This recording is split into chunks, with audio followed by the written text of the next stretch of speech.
The live TV, सच सबसे आगे। नमस्कार, आप देख रहे हैं द लाइव टीवी। आपके साथ मैं हूं भुवन शर्मा। दोस्तों, ये वो दौर है जब आप पर सच बोलने के लिए भी मुकदमा दर्ज हो जाता है। इस दौर में जहां सरकार की नीतियों, फैसलों की आलोचना तो दूर, कोई कदम उठाने से पहले 100 बार सोचना पड़ता है, वहां अब मोदी सरकार ने बोलने और लिखने की पाबंदियों को बढ़ाते हुए एक नोटिस और जारी कर दिया। दोस्तों एक खबर पड़ी है, इसमें लिखा है कि रिटायरमेंट के बाद अपनी मर्जी से नहीं लिख सकेंगे कोई लेख या किताब, उल्लंघन करने पर रुक सकती है पेंशन।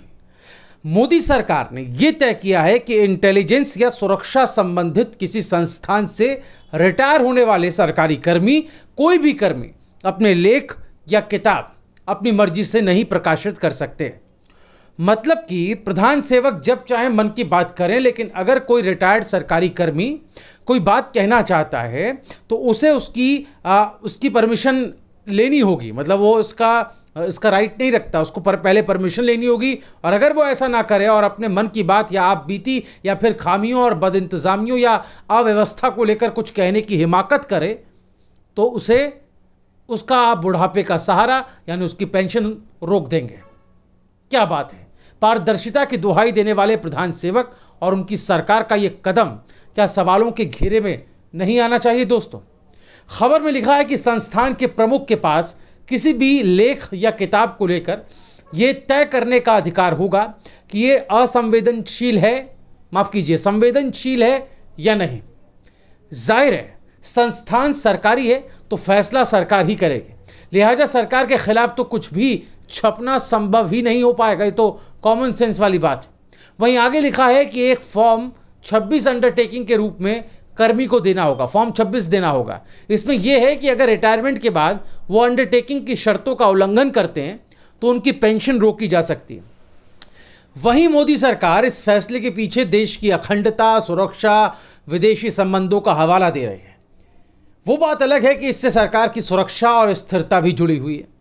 दोस्तों, आप आए दिन अखबारों में, मैगजीन्स में संपादकीय या जो विचार वाला जो कॉलम आता है, वहाँ पर कई रिटायर्ड सैन्य अधिकारियों या खुफिया विभाग के जो रिटायर्ड ऑफिसर्स होते हैं उनके आप कई आर्टिकल पढ़ते होंगे, हम भी पढ़ते हैं, जिसमें वो हमारे देश की सुरक्षा से जुड़ी कई महत्वपूर्ण बातें बताते हैं, कई कमियाँ उजागर करते हैं। जाहिर है, इस फैसले का सीधा असर उन लोगों पर पड़ेगा, उनकी वैचारिक आज़ादी पर पड़ेगा। लेकिन ये समझना मुश्किल है दोस्तों कि अचानक से रिटायर्ड सरकारी कर्मियों के कुछ लिखने और प्रकाशित करने से सरकार को इतनी चिंता क्यों होने लगे। पिछले 7 सालों में सरकार ने इस तरफ कोई कदम नहीं उठाया और अब अचानक से ये फैसला। वैसे जानकार ये मानते हैं कि सरकार इन दिनों वैसे ही मुश्किलों और आलोचनाओं में घिरी हुई है और अगर उसकी कोई पुरानी करतूत किसी रिटायर्ड सरकारी कर्मी ने उजागर कर दी तो फिर सरकार की इमेज पर तो बट्टा लगेगा। जी हाँ, बहरहाल इस खबर को लेकर सोशल मीडिया पर दोस्तों लोगों ने सरकार को आड़े हाथों लिया है। आपको दिखाते हैं ट्विटर पर लोगों की किस तरह की प्रतिक्रियाएं और रिएक्शंस आ रहे हैं। कुणाल मेन नाम के एक यूज़र हैं दोस्तों, लिखते हैं कि इस फैसले से उन्हें कोई एक्सपोज नहीं कर पाएगा। मनीष नाम के यूज़र लिखते हैं कि ये तो पहले ही हो चुका है, सुभाष चंद्र बोस की फाइल कभी बाहर नहीं आई। अनुराग मेहता नाम के एक यूज़र हैं, वो लिखते हैं कि उन मामलों के बारे में क्या जहां खुलासा की गई जानकारी राष्ट्रीय हित में है लेकिन सरकार के हितों के खिलाफ है, मंजूरी कौन देगा? सरकार। इंडियन सिटीजन नाम के यूज़र लिखते हैं दोस्तों कि तो कुछ नौकरशाहों ने सरकार को रिटायरमेंट के बाद मुंह खोलने की धमकी दी है। वो कितनी सुरक्षा करना चाहते हैं? 7 साल का कुशासन, दुरुपयोग, भ्रष्टाचार ही उन्हें बाहर करने के लिए काफ़ी है। पंकज पांडे नाम के एक और ट्विटर यूज़र हैं, वो लिखते हैं कि क्या किसी को आश्चर्य है कि ये नियम अब तक क्यों नहीं बना था? दोस्तों, कबीर आज़ाद 2017 नाम के एक यूज़र हैं, वो लिखते हैं कि सच्चाई के सामने आने से मोदी को जो डर है उससे पता चलता है कि वो कितनी अवैधता और अनैतिकता के साथ काम करते हैं। चोर की दाढ़ी में तिनका। वहीं मनीष मडोट नाम के एक यूज़र हैं, वो लिखते हैं कि ये ठीक वैसा ही है जैसे उन्हें सेवा करते समय बोलने, प्रतिक्रिया करने या विद्रोह करने की अनुमति नहीं दी जाती। अभी बोल नहीं सकते और बाद में बोलेंगे नहीं। श्रीमंता नाम के एक यूज़र हैं, वो लिखते हैं यानी हैशटैग नेशनल सिक्योरिटी के नाम पर असहमति को रोकना और सिस्टम की विसंगतियों के खिलाफ आवाज़ उठाना बंद कर देना होगा। इस तरह के और भी तमाम रिएक्शंस एक के बाद एक लोगों ने ट्विटर पर दिए हैं। दोस्तों, मैं आपको याद दिलाता हूं कि इधर हाल में सरकार के खिलाफ सिस्टम से रिटायर्ड हो चुके लोगों ने बहुत कुछ लिखा है। खासतौर पर आरबीआई के पूर्व गवर्नर उर्जित पटेल और डिप्टी गवर्नर विरल आचार्य ने जुलाई 2020 के आसपास की बात है, तब उन्होंने क्या लिखा था ये मैं आपको बताता हूं। आज तक की उस वक्त की खबर देखिए दोस्तों, जिसमें लिखा है कि विरल आचार्य बोले आरबीआई की स्वायत्तता कमजोर करना चाहती थी सरकार, इसलिए उर्जित पटेल को जाना पड़ा। खबर में लिखा है कि भारतीय रिजर्व बैंक के मोदी सरकार से रिश्तों को लेकर निरंतर नए खुलासे हो रहे हैं। पूर्व गवर्नर उर्जित पटेल के बाद अब पूर्व डिप्टी गवर्नर विरल आचार्य ने अपनी किताब से धमाका किया है। उन्होंने कहा कि रिजर्व बैंक की स्वायत्तता को सरकार लगातार कमजोर करने की कोशिश कर रही थी, इसीलिए उर्जित पटेल को समय से पहले ही अपना पद छोड़ना पड़ा। दोस्तों, आपको बता दूं कि उर्जित पटेल की तरह ही विरल आचार्य ने भी सरकार से पटरी न बैठ पाने की वजह से समय से पहले ही अपना पद छोड़ दिया था। अपनी पुस्तक quest for restoring financial stability in India नाम की इस किताब में उन्होंने इस बात का खुलासा किया है। विरल आचार्य ने मोदी सरकार पर कई गंभीर आरोप इस किताब के जरिए लगाए हैं। उन्होंने कहा कि सरकार रिजर्व बैंक की स्वायत्तता को कमजोर करना चाहती थी।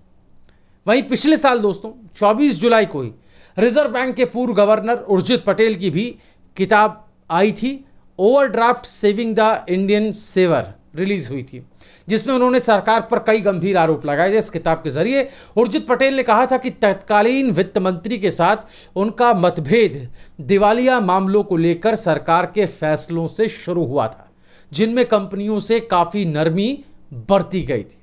यानी कि जो एनपीए है उसकी वो बात कर रहे हैं। ये तो अर्थव्यवस्था के मोर्चे की बात हो गई दोस्तों। उधर अगर सैन्य संगठनों की या फिर संस्थाओं की बात करें या फिर सीधा सीधा कहें कि सेना के भीतर क्या कुछ हो रहा है, इसको लेकर क्या कुछ कमियां हैं, बदइंतजामियां है, उसको लेकर आपको अमर उजाला की 30 सितंबर 2020 को छपी एक खबर में दिखाता हूँ। इसकी हेडलाइन पढ़ी दोस्तों, साफ साफ लिखा है, पिछले 6 साल में घटिया गोला बारूद खरीदने से 24 जवानों की मौत, सेना ने जताई आपत्ति। घटिया और महंगे सरकारी सामान खरीदने पर भारतीय सेना ने अपनी आपत्ति, अपना ऑब्जेक्शन दर्ज कराया। सेना के आंतरिक आकलन ने सरकार की ओर से खरीदे जा रहे सैन्य सामानों पर एक चौंका देने वाला खुलासा किया। सरकार ऑर्डिनेंस फैक्ट्री बोर्ड है OFB, इससे गोला बारूद और दूसरे सामान खरीदती है। इस पर सेना के आंतरिक आकलन ने बड़ा खुलासा किया।